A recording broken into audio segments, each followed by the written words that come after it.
Alô, pessoal, tranquilito no mas? Substâncias úmicas, adubação foliar em culturas diversas, fertilizantes de liberação lenta, ureia com aditivos para impedir a volatilização, que quando misturada a outros fertilizantes podem haver problemas.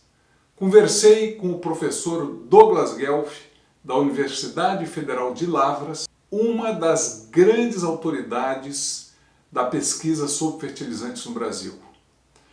Fique aqui, porque vai valer a pena.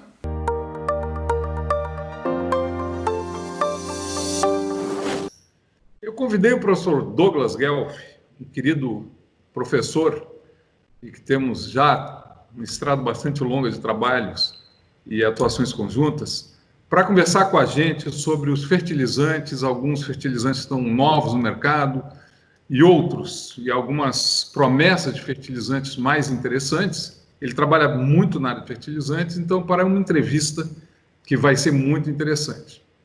O Douglas é agrônomo formado em Lavras, fez mestrado também em Lavras e doutorado em Brasília, na UNB. E hoje, atualmente, ele é professor associado do Departamento de Solos da Universidade Federal de Lavras. Douglas, sem mais delongas, né, te agradeço muito a tua participação no canal. Eu quero te perguntar assim, o que você tem visto de novo em relação a fertilizantes no cenário atual aqui no Brasil?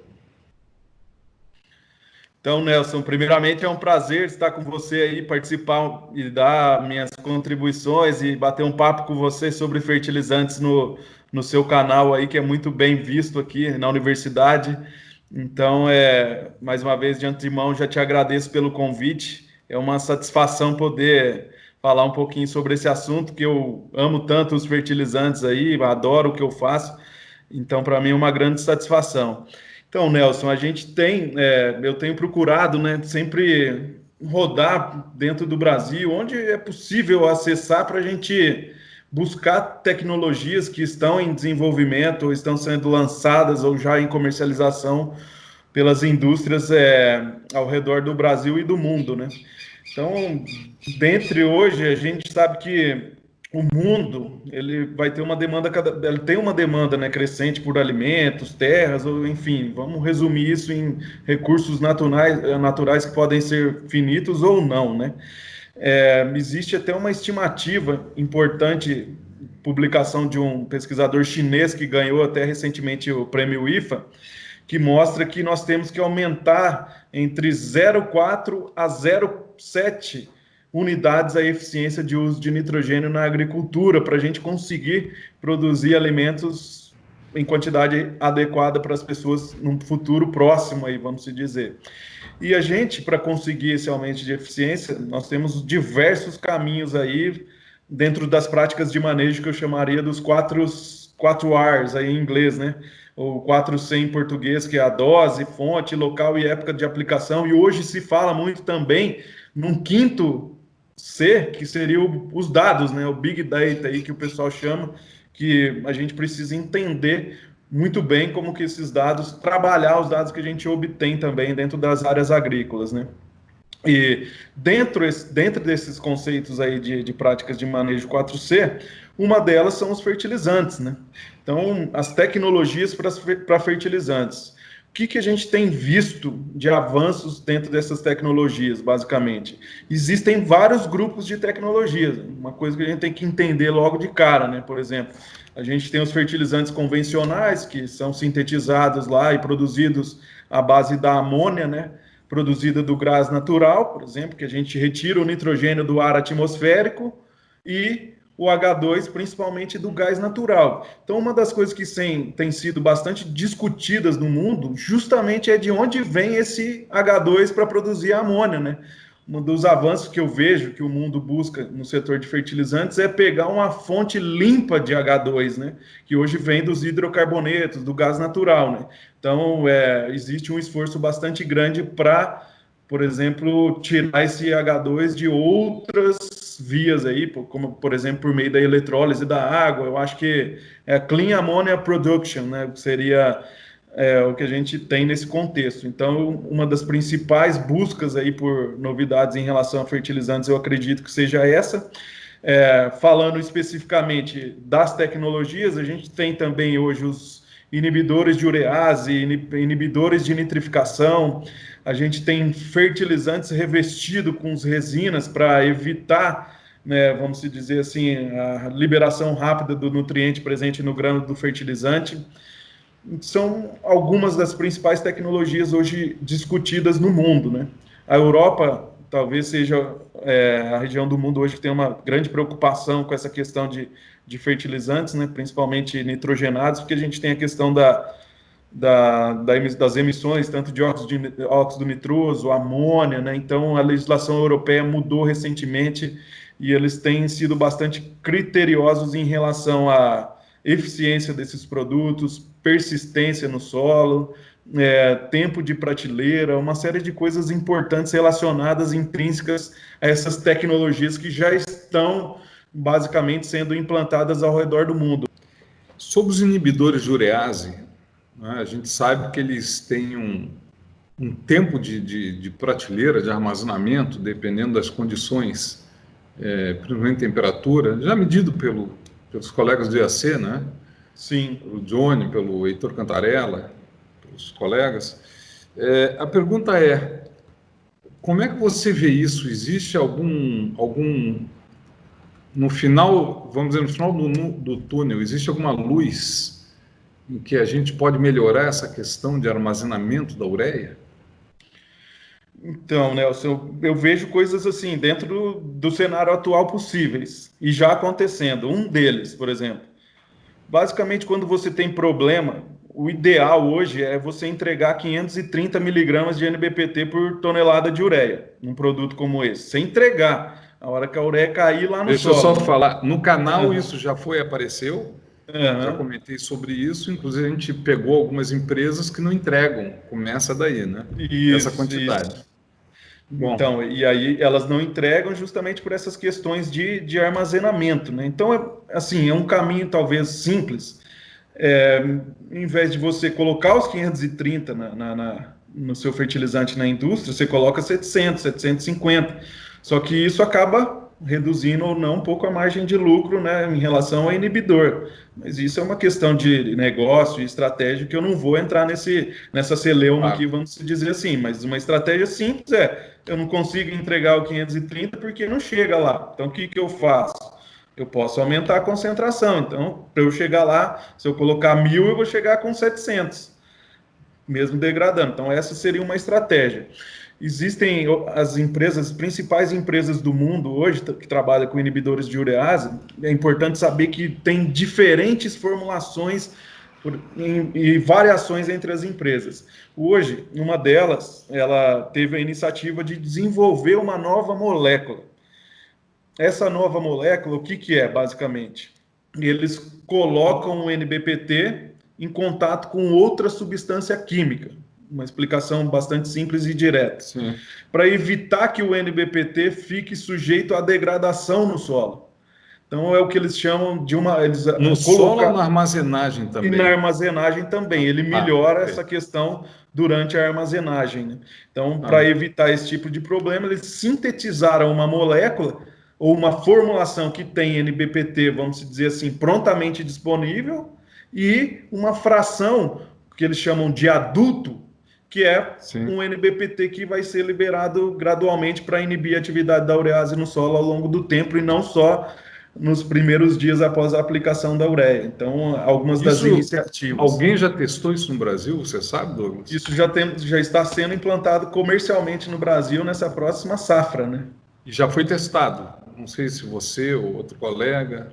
Eu já tive algumas conversas, né, com as pessoas da área de pesquisa no Brasil, na Alemanha, dessa empresa, em relação a esses testes, né? Então, primeiro, uma das coisas das demandas dele foi a caracterização desse produto em laboratório, por exemplo, como quantificar os adultos em laboratório, que hoje isso é feito nos Estados Unidos. E a outra parte seria a questão de eficiência agronômica do produto em si. Então, eu, sinceramente, ainda não tive, eu já vi o produto, mas eu como ele é novo, nem foi comercializado ainda, acredito que já existem testes nos Estados Unidos, que eu já vi, mas no Brasil eu ainda não vi. Imagino que já tem alguma pesquisa em desenvolvimento, mas eu ainda não vi nada sobre resultados para te falar aqui quanto que reduz de volatilização, qual que é o tempo de prateleira, se ele melhora ou não em relação ao que a gente já tem em termos de produtos aí no mercado brasileiro. Nelson, e aproveitando o gancho dos inibidores de urease, outra coisa que é bastante discutida no Brasil e no mundo, né? A gente até tem uma parceria em desenvolvimento com uma empresa alemã para avaliar isso, e esse trabalho está em andamento. A gente tem dados aí já coletados, eu tenho as planilhas aqui no computador, que o NBPT, quando formulado, aplicado à ureia em mistura com um fertilizante fosfatado, ele pode vir a ter uma degradação bastante rápida. Então, justamente por isso, esse outro produto foi desenvolvido. Então, por exemplo, quando você pega uma ureia e vai fazer a adubação de cobertura no milho, e é só ela, você não tem problema. Mas quando você pega uma ureia que está misturada com MAP, com super triplo ou super simples, a degradação do NBPT ela ocorre em menos de uma semana. Ou seja, em menos de uma semana, o tempo de degradação da molécula é extremamente rápido. Estão vários estudos no mundo e é um problema que a gente tem que resolver, né? Basicamente, eu tenho algumas soluções em mente que a gente, nesse mesmo projeto, já está avaliando, bastante simples. Eu não estou falando que vamos inutilizar o produto, acho que isso que fica bem claro. Estou falando que nós temos um problema e nós temos soluções para lidar simples com esse problema. Então, a gente tem desenvolvido estudos nesses sentidos para evitar, por exemplo, a degradação do NBPT quando em contato com fertilizante fosfatado. Claro, perfeito. Que é um assunto bastante quente hoje no mundo, né? Que no Brasil, às vezes, é pouco falado, mas que é importante todo mundo saber também, né? Então, a síntese, Nelson, é esse produto. Ele tem vários estudos no mundo mostrando a eficiência dele. É super importante. Cada vez mais nós precisamos fazer estudos científicos também, que a gente use ureia com NBPT e saiba a concentração de NBPT que a gente está aplicando na ureia, porque muitos dos estudos que foram feitos são a mesma ureia que foi aplicada, às vezes, com concentrações menores de NBPT. Né? Então, por isso que a gente tem também uma variabilidade nos resultados. Em tal local foi bom, o outro não foi tão bom, porque isso está... o telhado de vidro de estudo é a caracterização ou a quantificação exata de NBPT que a gente tem na ureia que nós estamos utilizando no nosso estudo. Douglas, eu gostaria de acrescentar que hoje existe no Brasil, é obrigatório, e é muito importante estar falando, é obrigatório o produtor, quer dizer, a indústria de fertilizante que trabalha com NBPT, colocar o teor de NBPT que está sendo usado naquela ureia. Então, fica uma dica aí para quem está assistindo, você falou no canal também, já foi falado há um tempo atrás, que o mínimo dos mínimos recomendados, que a gente tem visto, seria os 530 miligramas por quilo do princípio ativo. É isso, né? NBPT. Perfeito, né? Ou mais, que vai ter menos problema de degradação na armazenagem, no transporte, até chegar no produtor rural. Então, isso tudo é questão de refinamento, né, Nelson? Às vezes você está lá em Rondonópolis, né, que é quente, ou você está aí no Rio Grande do Sul, que é mais frio. Então, a indústria que trabalha com esse tipo de produto, ela tem que ter embasamento e conhecimento para moldar e saber com qual concentração que ela tem que trabalhar em cada ambiente, vamos dizer assim, de NBPT, pensando na questão da degradação em armazém, em áreas de aplicação. Orientar, né, eu acho, a pessoa que está... porque, por exemplo, aqui no sul de Minas Gerais, por exemplo, é muito comum a cafeicultura, né? Aqui o sul de Minas é o maior produtor de café arábica do mundo. E a gente tem grãos, milho, soja. Só que você chega nas fazendas, o que acontece? Você tem bags armazenados em pleno sol com esse tipo de produto. Então, tudo também o que foi feito pela indústria pode ser perdido ali nesse momento. Então, é importante um trabalho em conjunto, indústria, agricultor, para eles evitarem qualquer tipo e para levar aonde a gente quer, que é o máximo de eficiência desse tipo de produto aqui nas diversas áreas de cultivo no Brasil, né? E Douglas, e os inibidores de nitrificação, não é que na verdade tentaria reduzir, né, a formação de nitrato de NO3 para tentar ter menos perda por lixiviação, talvez por perda para a atmosfera como N2, N2O, que tem um impacto ambiental extremamente grande. Como é que você vê? Será que isso aí tem futuro? Qual a dimensão do problema de lixiviação no Brasil? A gente tem trabalhos que mostram que a lixiviação não é tão importante que nem em outros países, com outros tipos de solo. Então, a pergunta é assim, como é que você vê essa questão desses inibidores que já apareceu no mercado brasileiro, depois andou sumindo, às vezes aparece. O que você acha, hein? É um aspecto interessante, Nelson. Esse assunto é muito, muito legal, porque dependendo do contexto que você está, ele vai ser diferente, né?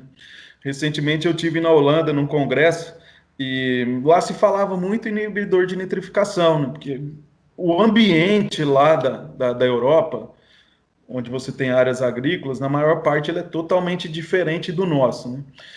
E vamos contar um pouquinho o que é o inibidor de nitrificação. Basicamente, você tem o nitrogênio no solo sendo aplicado e você coloca um aditivo que ele tem a função de inibir uma reação que chama nitrificação, que nada mais é do que a conversão do amônio para nitrato. Então, você inibe isso matando a bactéria ou cessando a atividade dela temporariamente no solo. Para quê? Pensando num contexto de Corn Belt americano, por exemplo, que são solos rasos, matéria orgânica saturada com nitrogênio, certo? Você tem altas doses de nitrogênio sendo aplicadas. Você tem o rio Mississippi, você tem água, você tem problema ambiental causado por causa desse nitrogênio. Para essa condição que esse tipo de produto foi desenvolvido, onde o problema de lixiviação ele é maior do que a volatilização, por exemplo. Ou onde se pensa muito também na questão ambiental, né? Porque os inibidores de nitrificação, eles atuam reduzindo as emissões de óxido nitroso, certo? Mas as emissões de óxido nitroso, geralmente elas são, em termos de quantidade, 1% do nitrogênio aplicado vira N2O. Isso é um fator de emissão do IPCC. No Brasil, a gente tem trabalhos mostrando que esses números são menores. Mas aí a pergunta que eu faço, será que a gente deve reduzir as emissões de óxido nitroso às custas, por exemplo, de um aumento da volatilização de amônia? Porque você deve concordar comigo que quando eu aplico um inibidor de nitrificação em sistema de plantio direto, por exemplo, eu vou manter mais amônio na superfície alcalina de 0 a 5 centímetros. E esse amônio provavelmente vai estar mais sujeito à perda por volatilização. Claro. Alguns dos trabalhos que eu realizei com inibidor de nitrificação no Brasil, aqui em condições de sistema de plantio direto e milho, eles mostraram uma perda de nitrogênio por volatilização maior do que a da ureia convencional. Mas, enfim, hoje existem novas moléculas. Então você está falando que aplicando esses produtos que são inibidores de nitrificação, você teve muito maior perda por volatilização, exatamente por não transformar, né, não haver nitrificação que transformaria esse amônio em nitrato. Como você perde a nitrificação transformar em nitrato, ele fica na forma de amônio, você tem mais perdas por volatilização. Perfeito. Perfeito. Isso mesmo. Basicamente, essa é uma tendência que a gente encontrou em alguns dos trabalhos. Sim. Mas nesse mesmo caminho, Nelson, eu acho que independente dessa minha conclusão, talvez mais específica, a gente precisa de mais trabalhos, independente no Brasil, né, com esse tipo de produto. Mesmo conhecendo toda essa teoria, tudo o que acontece, a gente precisa ter comprovação científica disso tudo, né? A colocação de um aditivo em fertilizante, fonte de nitrogênio amoniacais, para que essa fonte no solo não se transforme em nitrato. Essa perda por nitrato que se fala tanto, por lixiviação, e a fácil perda por lixiviação, se justificaria a adição desses produtos, o encarecimento dos produtos, porque os nossos solos são muito diferentes dos solos de climas temperados. Se justificaria esse aumento, colocar esse produto, vai haver um aumento de custo por lixiviação de nitrato? Nelson, assim, minha opinião é que em grande parte das áreas brasileiras, a adição do inibidor de nitrificação talvez não vai agregar muito em termos de eficiência de uso de nitrogênio. Por quê? Vamos pensar num caso específico, região dos Cerrados hoje, que é uma região produtora de grãos aí, desde soja, milho, algodão. O que acontece? Você tem latossolos, que às vezes são profundos e com cargas positivas em subsuperfície. Então, esse nitrato ele vai movimentar, mas ele vai ficar retido. Ali onde você não aplica calcário, por exemplo, você vai ter mais carga positiva. Então, ele vai ficar retido ali. Então, isso acaba virando uma rede, né, de filtragem do nitrato, né? Ele não passa por ali nessas cargas positivas, porque ele acaba ficando retido nessas cargas. Mas vamos ver o outro lado também, né? Onde que ele poderia ser utilizado aqui no Brasil, por exemplo? Vamos pensar numa área irrigada de produção de milho e soja, sucessão milho e soja, num solo como no oeste da Bahia, com 90% de areia. Talvez aí seria um produto adequado para uma condição como essa. Então, a gente precisa dessa visão integrada ou interdisciplinar das coisas para posicionar, né? Mas, em síntese, que em grande parte das áreas, certo? Onde o potencial de lixiviação é baixo do nitrato, esse produto talvez não vai agregar muito em relação ao aumento da eficiência de uso de nutrientes, de nitrogênio, no caso especificamente. Ele talvez vai ser um potencializador de volatilização às custas da redução da lixiviação de nitrato ou das emissões de óxido nitroso. Perfeito. Importante deixar bem claro, porque você pegar revistas da Europa, por exemplo, você vai achar milhares de artigos sobre como que eles atuam, como que eles modificam a microbiota do solo, porque na condição deles é uma coisa que é importante. Sim. Agora, para nós aqui, pode ser importante em algumas situações, mas em grande parte das áreas, você me fala assim, eu já dei essa explicação para algumas pessoas, e elas falam, mas eu estou lá no norte do Mato Grosso, onde eu tenho 80% de areia, talvez ele seja interessante, chove mil e tantos milímetros. Aí eu falei, aí você está indo para uma situação específica que pode ser, então tem que ser analisado, mas em grande parte, talvez ele não venha trazer resultados interessantes em termos de redução de perdas, né? Ok. A outra questão, Douglas, que eu acho que também seria muito importante você trazer essa experiência, o conhecimento, é sobre esses fertilizantes revestidos para reduzir a velocidade de liberação de nitrogênio para a solução, ou de fósforo também. O mesmo se fala que tem alguns produtos no mercado com potássio que teriam algumas proteções. Qual é seu conhecimento, sua perspectiva sobre esses produtos?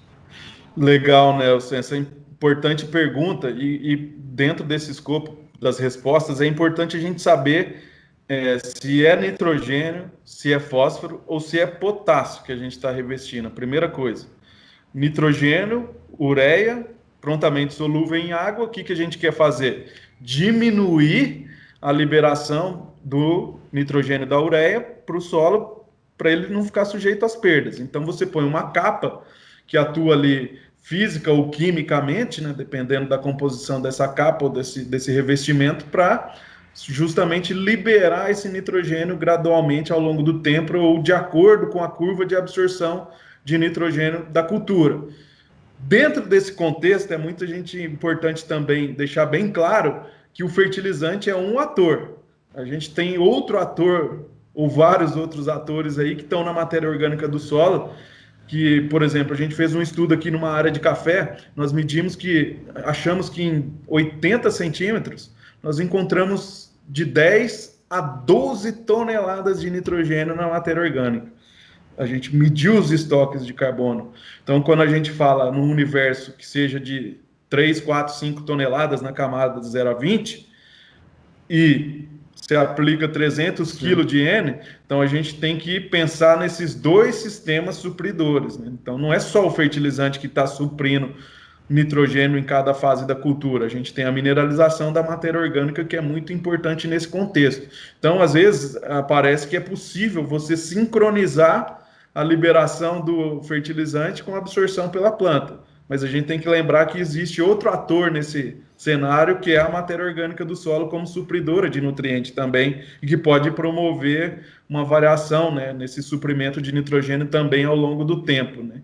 Então a gente teria que ter uma sincronização entre a liberação do fertilizante, a mineralização do N da matéria orgânica e a absorção de N pela planta, né? Eu brinco às vezes que é mais ou menos como a gente tentar viajar para Marte hoje, conseguir fazer isso numa área, né, nas mais variadas condições climáticas que a gente tem no Brasil. Mas, assim, eu estou falando isso no sentido de ilustrar. Essas tecnologias, elas vêm para agregar em algo, claro, comparado com uma ureia convencional. A gente tem visto alguns resultados bastante efetivos, né? E o que pesa muito na escolha desse tipo de tecnologia, certamente é o custo, quanto que ele te traz em eficiência ou em produção. É essa conta que a pessoa que utiliza essas tecnologias tem que fazer, né? Porque não adianta eu usar e ele não me trazer nada. Isso é importante a gente deixar bem claro, porque no Brasil a nossa primeira pergunta é: vou usar essa tecnologia, aumenta a produtividade? Essa é a pergunta na cabeça de um brasileiro. Se você conversar com um americano ou com um europeu, ele não vai perguntar dessa forma. Ele vai falar assim: esse fertilizante reduz a emissão de óxido nitroso, reduz as perdas, reduz problemas ambientais, e aí ele associa isso com a produtividade e os retornos econômicos. A gente sabe que culturalmente existe essa diferença de pensamentos aí nas mais variadas regiões do mundo. Então, mas Douglas, teria alguma desses revestimentos que você diria que está testado cientificamente, que a gente conhece que é melhor que outro, sem nomes comerciais? Sim, a gente tem produtos que já estão há 10 anos no mercado, né? E uma das estratégias que as empresas adotaram no Brasil é muitas vezes não usar 100% do fertilizante revestido. Até porque tem material aí que vai demorar 3, 4 meses para liberar o nitrogênio 100%. Aí, pensando no contexto do milho, isso é usual. Não é usual, né? Claro. Então, o que a indústria mundial e a brasileira fizeram para reduzir o custo dos fertilizantes de liberação controlada? Eles começaram a misturar, por exemplo, com ureia com NBPT. Então, eu tenho uma mistura de 30% de ureia convencional tratada com NBPT e outra 70% de revestido. Então, o custo da mistura é mais barato do que os 100% de fertilizante. Mas mesmo assim, eu penso que não dá para garantir que fertilizante, que vai depender muito das questões ambientais para liberar esse nitrogênio. Sim. Pode ter condições que ele não libere no momento que a cultura precisa. Perfeito. Só talvez em áreas irrigadas, né, que tivesse um controle maior, principalmente da umidade e temperatura, né, assim, lugares mais do país que sejam mais calor, né, em épocas mais quentes. Concorda com isso? Concordo, você falou que são os dois importantes fatores que governam a liberação desses nutrientes. Sim. Primeiro, temperatura e umidade, ou seja, quando você tem temperatura e umidade, você tem planta crescendo, vegetando, demandando nitrogênio e o fertilizante liberando. Esse é o conceito. E além disso, outro fator que afeta é a composição, né, desse polímero, ou desse revestimento, e a espessura desse revestimento, né?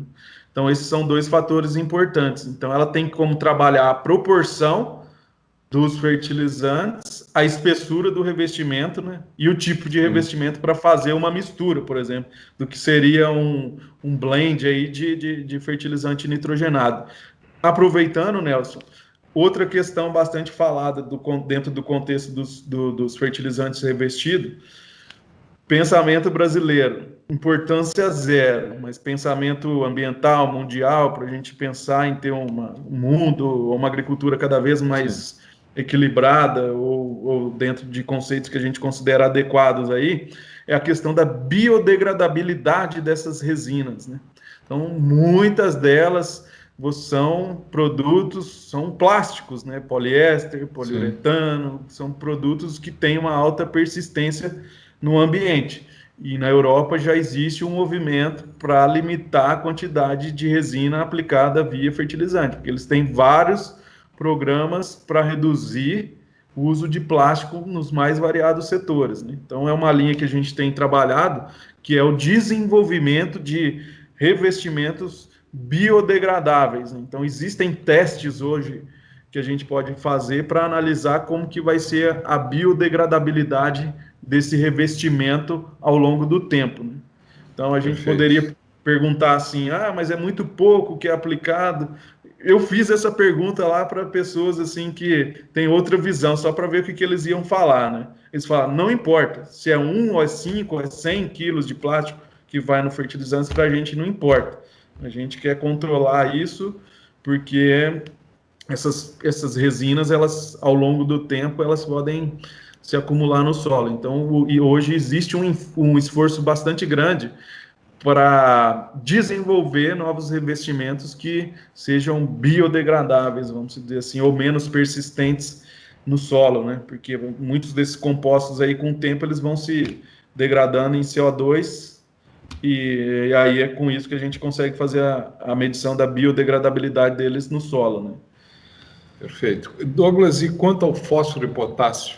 Verdade. Como é que você vê esses revestimentos? Então, o fósforo, eu acredito que o revestimento do fósforo para atrasar a liberação dele talvez não seja uma estratégia tão boa quanto para o nitrogênio. Por quê? Vamos dar um exemplo aqui. Milho. Você aplicou fósforo revestido no plantio ou na semeadura do milho. O que vai acontecer? Eu tenho um aluno que fez trabalhos com fósforo revestido, em parceria com o professor Mike McLaughlin na Austrália, que mostrou que você revestir o fósforo, você anula aquele efeito inicial de arranque da planta, onde ela precisa desenvolver sistema radicular.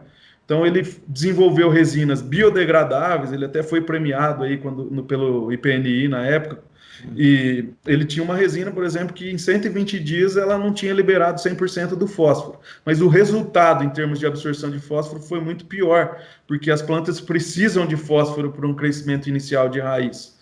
E aí, talvez essa ideia do blend para fósforo seja interessante, certo? Também, porque aí você põe lá 70, 50, 40% de MAP convencional e o resto da proporção você põe revestido para te dar um efeito residual numa cultura perene como o café, por exemplo. Mas no contexto do fósforo, onde a máxima absorção de fósforo para o milho e para a soja é muito rápido, né? Você pegar uma cultivar de soja precoce, para quê? A minha pergunta é, para que nós vamos atrasar a liberação do fósforo numa área de soja, por exemplo, com ciclo curto, alta demanda por dia, né, do nutriente? Isso, assim, ao meu ponto de vista, talvez não é interessante. Você não acha que, em vez de revestimento, o manejo da lavoura, através de técnicas como integração lavoura-pecuária e outras, seriam mais adequadas para que a gente tivesse recuperação maior do fósforo? Concordo 100%. Estratégia é aquilo que eu falei no início, né? Quando a gente vai trabalhar com eficiência, nós temos vários caminhos a percorrer, né? Desde o melhoramento genético, sistemas, tecnologia para fertilizante. Então eu brinco que se você me desse X dólares para trabalhar em eficiência de uso de fósforo, certamente uma porcentagem pequena eu iria investir nesse tipo de tecnologia, porque para mim não é o caminho para você melhorar a eficiência de revestimento, que você está falando? Isso, de revestimento. Sim, muito mais em manejo, né? Perfeito, muito mais manejo, perfeito. Matéria orgânica, estratégias mais, assim, vamos dizer, globais dentro de uma área de manejo, água, né, que é muito importante para a difusão de fósforo. Então, essa é a minha opinião. Apesar disso, a gente teve algum sucesso com revestimento, mas não no intuito de controlar a liberação de fósforo. A gente teve um sucesso aqui que foi colocando pequenas quantidades de magnésio junto ao grânulo do MAP, nós conseguimos melhorar o aproveitamento do fósforo. É um conceito básico de nutrição de plantas, o sinergismo fósforo-magnésio.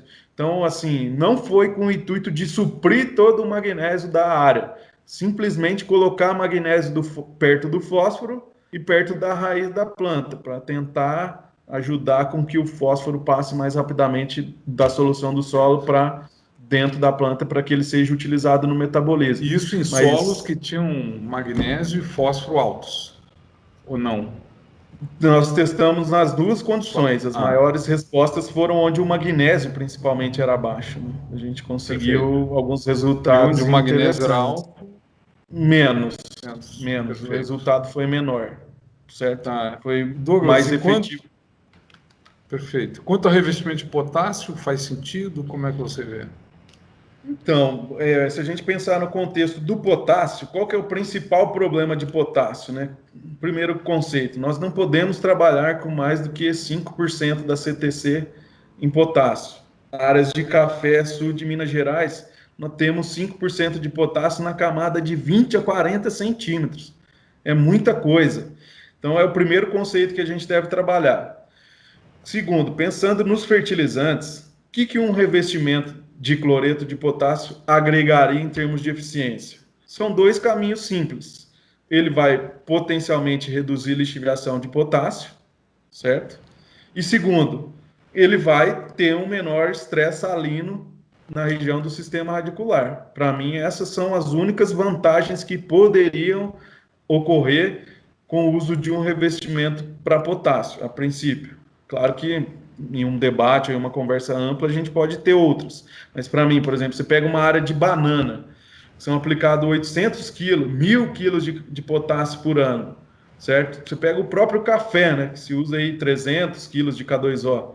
Então, você aplica lá em uma adubação 100 quilos de K2O. E a gente sabe que o KCl ele tem um índice salino de 116. Então, ele tem uma capacidade de alterar o potencial osmótico da solução. Claro. E isso pode danificar o sistema radicular da planta. E isso danificou o sistema radicular, você tem todo um problema com água e com absorção de nutrientes. Mas, enfim... Mas será que final, apenas com manejo? Aplicando com a época certa, maneira correta, que nem os 4C? Sim, não é? Concordo que o existem outras... ex-IPNI. Outras estratégias mais baratas, diria eu, para resolver esse tipo de problema. Então, isso não é a melhor estratégia. Mesmo o conceito que eu tenho para fósforo, eu tenho para o potássio. Então, o que eu iria me perguntar antes de comprar um fertilizante como esse? Será que reduzir estresse salino e diminuir lixiviação, talvez onde ela não seja um problema tão grande, vai ser pago isso pelo custo que é um fertilizante, a tonelada de um fertilizante como esse? Certamente hoje não é a nossa realidade. É o que você falou, é bastante importante. Talvez a gente trabalhar os outros Cs, né, que estão aí, e o manejo integrado aí da fertilidade, do solo, aporte de matéria orgânica, isso tudo é muito importante, né? E Douglas, e os fertilizantes organominerais? Se você tem alguns resultados que comprovem a eficiência dele. Então, Nelson, eu especificamente eu não tenho resultados científicos de organomineral em qualquer cultura que seja, porque a gente tem uma demanda muito grande para trabalho com outras tecnologias. A gente tem alguns conceitos, né, que nós aprendemos, observamos, né, no dia a dia, relacionados aos organominerais, né. Então, muitas vezes eles têm sido posicionados comercialmente inadequadamente, né, com redução de doses, né, e para fazer uma aplicação só. Então, o que eu tenho para te dizer hoje em termos científicos? Não existe nenhum resultado de pesquisa no Brasil que comprove que você pode reduzir 30, 40, 20, 25, 23% da dose de nitrogênio, porque você está usando um fertilizante organomineral. Né? Então, essa é uma crítica. E, para mim, conceitualmente, né, eu vejo um fim brilhante para os organominerais, né, porque a gente consegue reutilizar resíduos, né, ou subprodutos aí que seriam descartados na água, mas muitas vezes não é isso que acontece, né? Porque quem que tem que fazer isso? O conceito de organomineral, ele mostra que é um tipo de fertilizante que tem que ser feito dentro da propriedade, eu acho. Essa é a minha visão. Por quê? O cara que tem lá um gado de leite ou ele tem um confinamento, ele transporta aquilo, faz a compostagem e utiliza isso dentro da propriedade. Por quê? Porque você industrializar isso é complexo. Né? Com a logística e o tamanho do Brasil, para mim, é um pouco complexo. Por quê? Primeiro, você não tem um padrão nos resíduos. Você tem vários resíduos para fornecer a porcentagem de carbono mínima num fertilizante como esse. Então você acaba não tendo uma padronização legal ali do produto. Cada um faz de um jeito.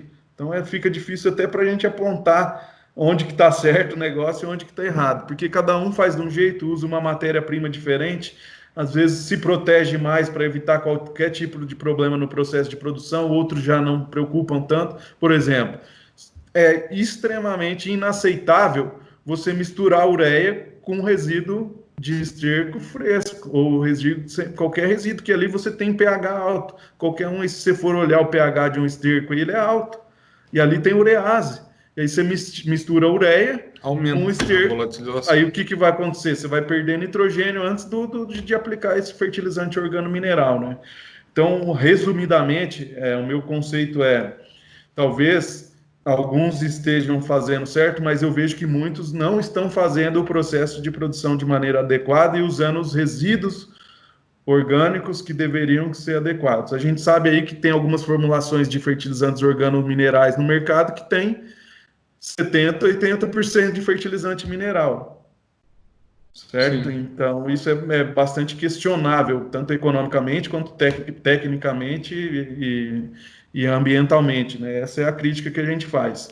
Alguns resultados têm sido usados, mas a gente tem que pensar o uso crescente dos organominerais nas lavouras de café. E se a gente pensar numa lavoura de café, uma lavoura em produção, nós temos ali um estoque significativo de nitrogênio no solo e na planta.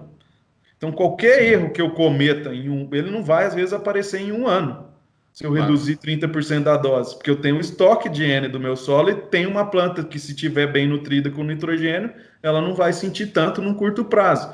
E isso é uma desvantagem, né, para quem usa esse tipo de produto. Mas essa conta no futuro vai chegar, né? Vai chegar. Essa é justamente a principal desvantagem. Vai exaurindo.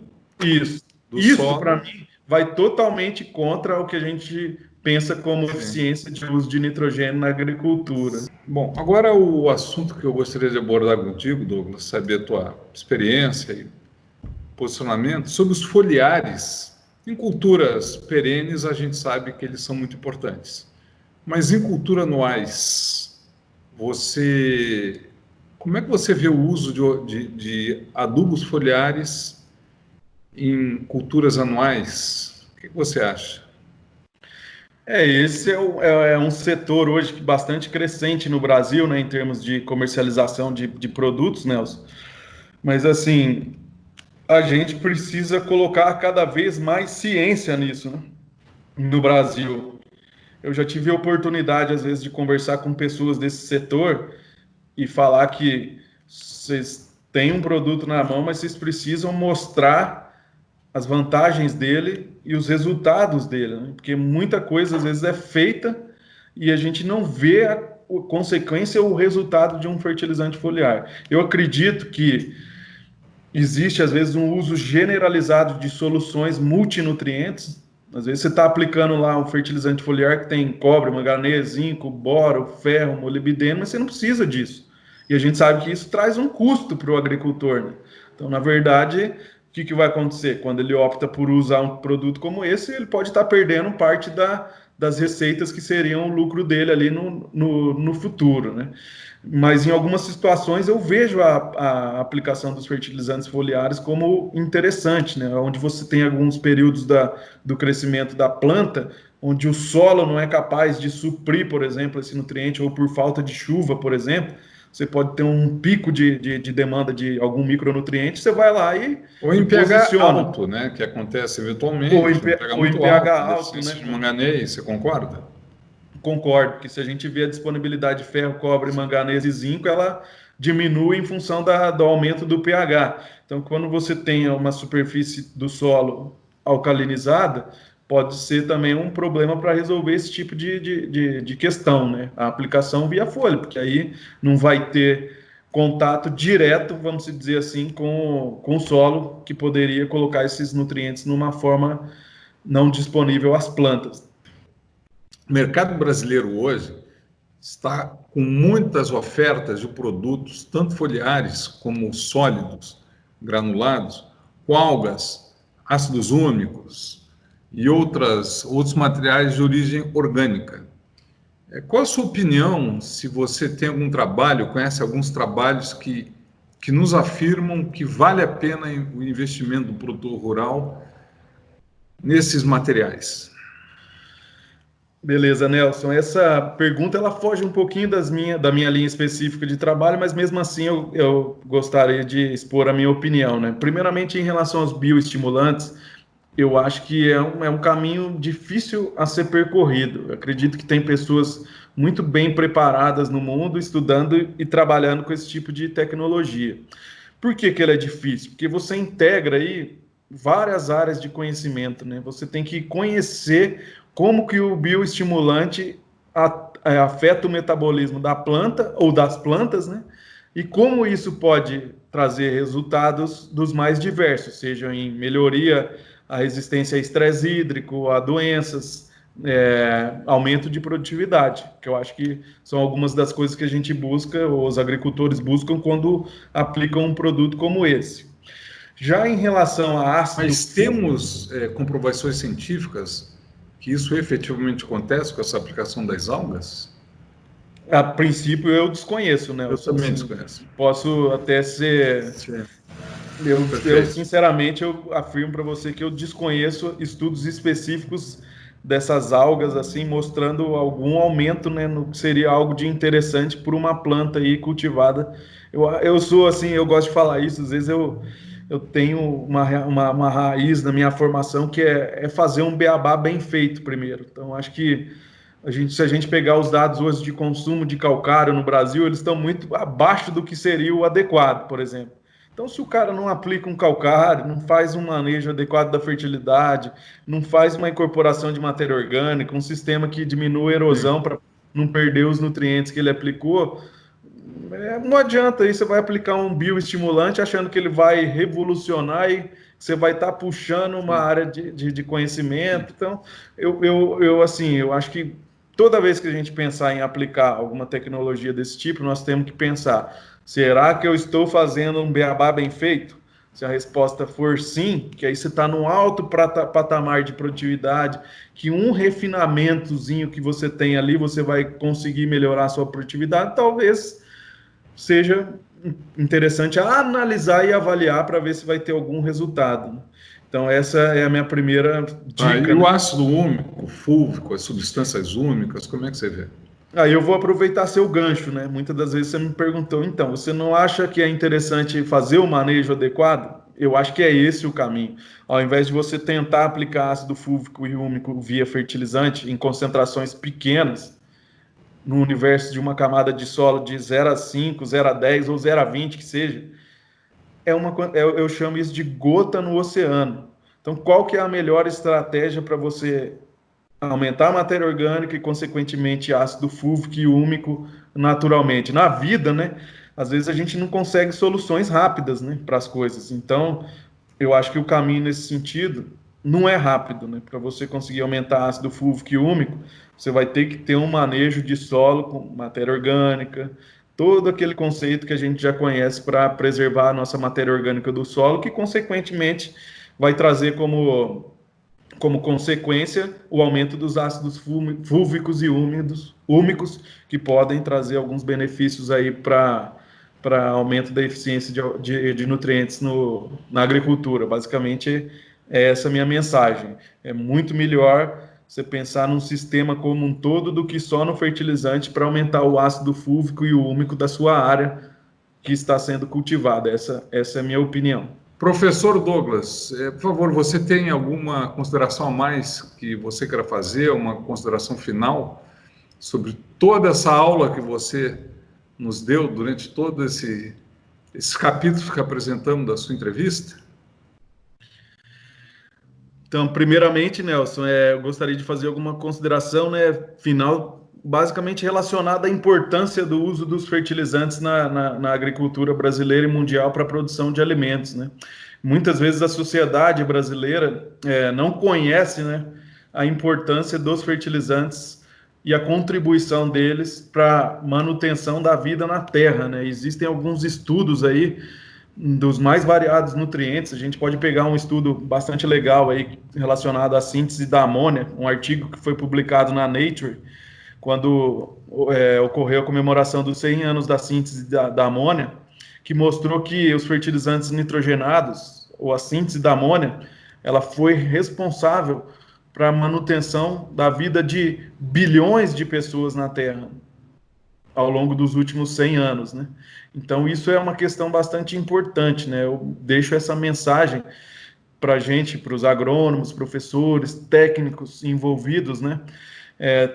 Cada vez mais tentar mostrar, né, o potencial não só dos fertilizantes, né, mas da agricultura brasileira, a importância para a nossa economia, para o Brasil como um país dos fertilizantes e, consequentemente, da produção de alimentos para a população brasileira. Eu acho que essa é a mensagem que eu gostaria de deixar, né, que 50% da produtividade de algumas culturas, por exemplo, são influenciadas, são dependentes da aplicação dos fertilizantes, né? Então, a genética e a nutrição adequada da planta, bem como um controle adequado das doenças, são um caminho para o sucesso na produção de alimentos nos diferentes ambientes no Brasil.